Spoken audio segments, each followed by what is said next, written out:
Ladies and gentlemen, here it is. Doing a first look this morning, Chris Keys. How you doing, John? Man, I'm great. I'm at the top of my game. I'm well, hardly. I'm really not at the top of my game, but I am playing a great guitar. So this is the 2019 Gibson Les Paul Standard. Now, I was just perusing the internet as we do, and it's astounding how dickish people are. There's all these angry people out there doing these, these just angry bits about what's wrong with Gibson, man, changing all the stuff, putting push poles and dip switches and stuff like that. And here's what I have to say to you, all you haters. In 1952, when the Gibson Les Paul came out, it was basically unplayable. I don't know if you've ever played at 1952, but they had that crap bridge that Les Paul himself hated. It had a lot of glitches. The neck angle was all wrong. And every year, until they discontinued it in '62, they changed stuff every single year.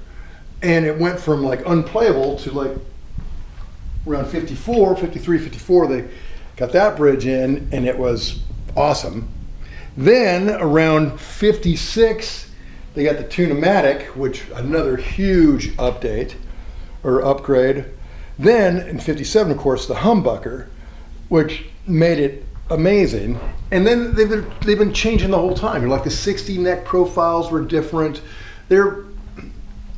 Gibson is an innovative company. So I guess what I'm saying is, why is everybody giving them such hate for innovating?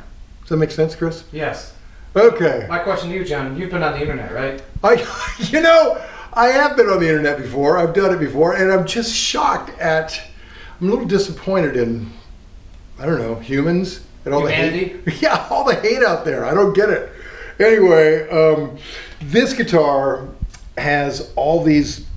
Well, we'll start with this. Burstbucker pickups, which, man, I'll put against anything. Those are great sounding pickups. I think they came out about 20 years ago, maybe 15 years ago. In fact, I think that one had Burstbuckers in it one time, but I can't leave things alone, so I'm always changing them. I had that guitar about 15 or 16 years. Stop changing things, John. I know, I can't. But my point is, like, these changes that they've made to them are basically upgrades that were influenced by players like all of us who have been modding our gear forever, and Gibson's just finding a way to mod it themselves and come up with their own thing. So let's start with this. Burstbucker pickups, but right here you've got the option of going single coil, or let me actually read this crap so I'll get it right. Tap or split, depending on where you put these dip switches in back. I know this sounds a little complex. So you've got these dip switches, and you can see I've messed with a few of them. And then these kind of complicated looking electronics. And the cover actually conveniently has a guide to everything you do.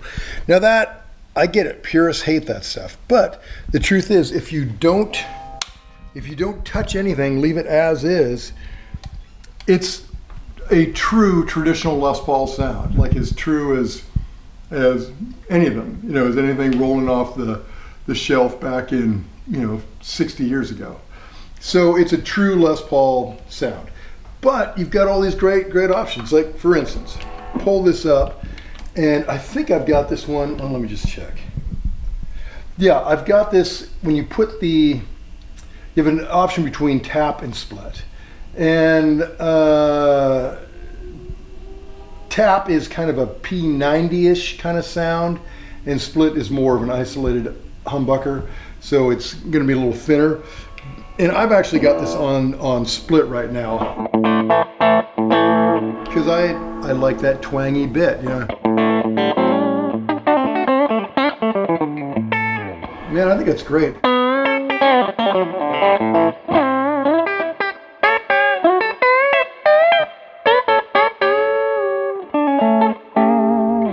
Back to there.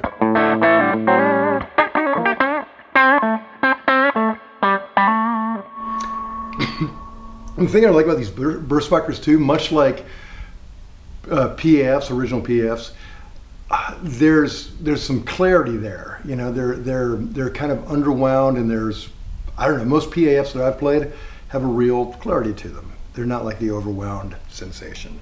But I think these sound great either way. Now, if we want to, and I think we do, let me quickly flip this down to the other thing. So it's going to be the other option, which is, I guess, tap.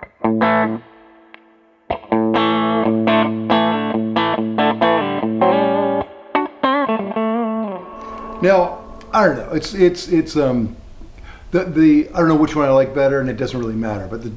But I like having that option, because I could see you want to just.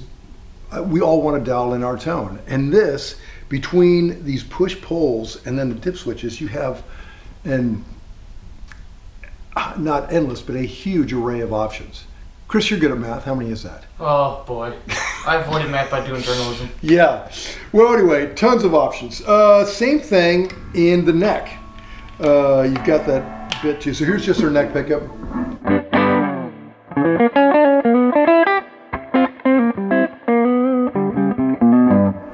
Flip that up there.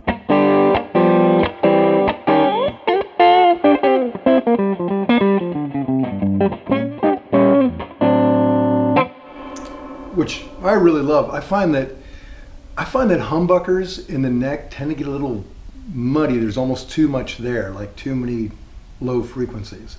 So I love that option where you can cut it. Now, here's where it gets really weird. Back here, flip this guy, and you're going to have an out of phase sound when you're in the middle. And I can remember back when I was a kid, everybody was doing this to their Les Pauls, doing like an out of phase switch. You get that Peter Green or that honk thing, but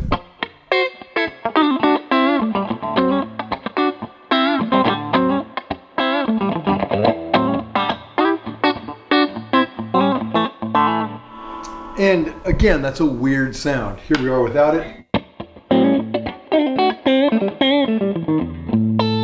And there's double humbuckers.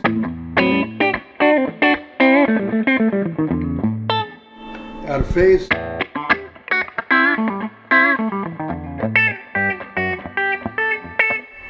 Now some people say like that out of phase sound is like a Strat or a Tele, but it's not. I mean, it's not like any of that stuff. It's its own weird, quacky thing. In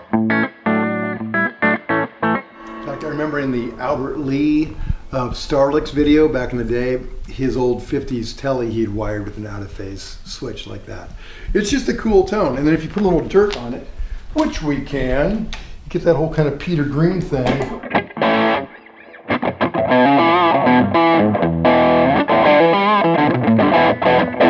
Trying to remember, oh well, I can't.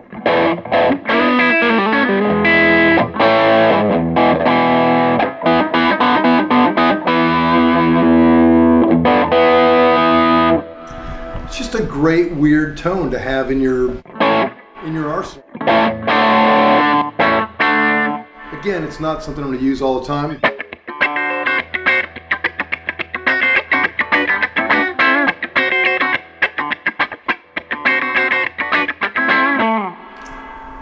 Not something you're going to use all the time, but a great thing to have when you need it. And I know that Jimmy Page, his Les Paul, I think his original, 1960 or 59, his Burst, he had wired like that with single coil options and all these different options like that. So what I'm trying to say is, players way better than all of us have been doing this stuff, and it's cool. So enjoy, right? Enjoy. Why not just enjoy? Okay, other details. Let's see. It's a AAA figured maple top, which is just beautiful.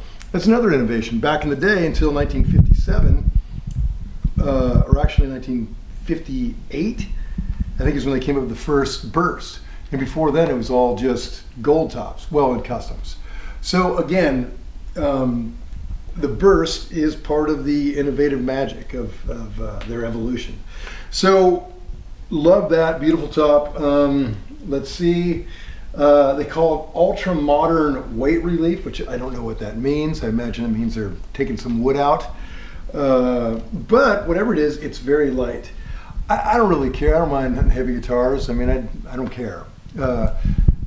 But as far as the tone goes, it's great. So I don't know if the relief, I'm sure the relief affects the tone one way or the other. But whatever they're doing, I dig it. It's great. Neck profile. Here's where it gets weird. It is a asymmetrical taper, and it almost feels kind of like a real thin 60s neck here. Like this thing is, big and fat, which I like. And this thing is somewhere in between. I don't know. But this thing is really skinny and I think it feels wider because it's skinny. And then it sort of adjusts as you get up here. It changes. The guy that designed this, Jim DeCola, Guy Gibson, really smart guy, great guy, really knows guitars, very innovative guy. And he was just looking at ways of, as a player and players he's talked to, things that they're looking for and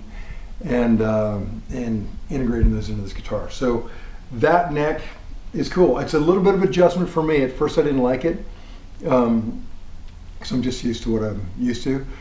But I started playing this thing actually last night, and at first it felt a little awkward, and now it feels great. Locking tuners, again, something a little bit different. I'm sure the hater's gonna hate, but I like them, they're a great idea. And I like that kind of old school Grover look of them. So dig that. Let's see, the nut is something called Tectoid, which is, I don't know what it is, but it's not bone, but apparently it sounds good, and it helps with keeping your strings from sticking on there. So that's all cool. There's something called a Nashville Tune-o-matic, and aluminum. I'm not sure what the difference is between the Nashville and the one they were doing before there, but Tune-o-matic standard wrap around back there. These amber top hats, I like them, kind of an old school deal. And these Burstbucker pickups are great. Now, here's some other bits. Let me get into, in the back of this. In fact, hold on, let me see what we're doing on time here, Chris. We got plenty of time. Sorry. Okay, we don't have much time. We got like a minute, so let me go quickly through it. So in addition to the tap to single coil in the out of phase, there's also this bleed, neck volume high pass filter treble bleed. And essentially what that means is you can leave it like a conventional Les Paul, and if those of you who've played Les Pauls in the past, you know that on the old ones, as you roll down your volume, you lose that high end. It's just part of it. And it can be very frustrating, but there's a switch you can hit in back that helps you retain that as you go, retain that high end. So it's like here we are on the neck.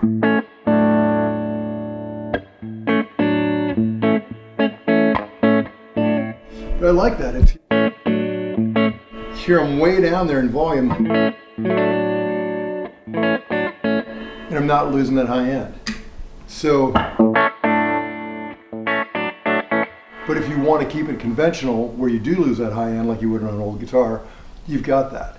So I don't know, man. I'm really impressed with this guitar. It's kind of amazing what Gibson has done and all they've accomplished. Interestingly enough, I guess the standard wasn't even a thing. There was just gold tops and customs and juniors and specials. They never called the standard until I think like in the 70s. So that's a little side note of keep them there for you. Conversational piece. Conversational piece, yeah. Tell that, to bring that up in a date sometime. That'll end it in a hurry. Yeah. So, last bit, the case, which I really dig. Kind of an old schooly case, but it comes with all this great case candy. I love that they're bringing back case candy. They have these two, which I like. I would never take them off because I just love these. So it gives you that option, but you can go Duane Allman and have none on there. You got other crap too, a strap and stuff like that. But I like that they're bringing back case candy. All about it. So that's everything. Chris, what do we got coming up? What's happening in our world? Rick Rundown this week will be Pokey Lafarge, who's like an old time, kind of like old timey dude. Do the hokey pokey. Yeah. Hokey. Yeah, that'll be fun. And there's some other ones coming up after that. And, you know, Instagrammy stuff and all that jazz. So until then, this is John Bolger. Until next time, let's step on a little bit of dirt and see what it does.